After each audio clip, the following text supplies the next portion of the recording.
ایک دن ایک گدھا راستے میں چلا جا رہا تھا کہ اسے ایک کپڑے کا تھیلا نظر آیا۔ اس نے جب یہ تھیلا کھولا تو حیران رہ گیا۔ اس میں شیر کی کھال رکھی ہوئی تھی۔ گدھا بہت خوش ہوا اور اس نے شیر کی کھال اوڑھ لی۔ شیر کا منہ بھی اس کے ساتھ تھا۔ آہا، یہ تو بہت اچھی بات ہے۔ اب میں کیسا لگ رہا ہوں؟ یہ دیکھنے کے لیے گدھے نے قریبی تالاب میں جا کر اپنا عکس دیکھا۔ اب میں شیر بن گیا ہوں۔ اب میں ان سب کو مزہ چکھاؤں گا جو میرا مذاق اڑاتے تھے۔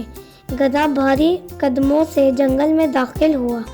پہلا جانور جس نے شیر یعنی گدھے کو دیکھا وہ تھا ہرن۔ شیر! ہرن کانپتے ہوئے بولا اور خوف زدہ ہو کر درختوں کی طرف بھاگ گیا۔ کتنا مزہ آیا!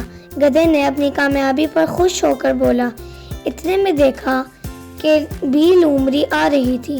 شیر صاحب، آپ تو بہت معزز، بڑے مرتبے والے اور اچھے جانور ہیں، آپ مجھے نہ کھائیں۔ لومڑی گدھے کے قدموں میں گر کر اس سے زندگی کی بھیک مانگنے لگی۔ گدھے نے اسے لات مار کر بھگا دیا۔ جلدی پورے جنگل میں ہلچل مچ گئی کہ جنگل میں شیر آ گیا ہے۔ بندر خوف زدہ ہو کر ایک درخت سے دوسرے درخت پر دوڑنے لگے۔ خرگوش اپنے بلوں میں جا کر چھپنے لگے۔ کتنے مزے کی بات ہے! اب مجھے انہیں شیر کی طرح دہاڑ کر ڈرا دینا چاہیے، گدھے نے اپنے آپ سے کہا اور پھر شیر کی طرح دہاڑ لگائی۔ لیکن شیر کی دہاڑ کے بجائے الگ ہی آواز نکلی، ڈھینچو ڈھینچو۔ سب جانوروں نے یہ آواز سنی اور باہر آ گئے۔ انہیں گدھے کی اصلیت جاننے میں دیر نہ لگی۔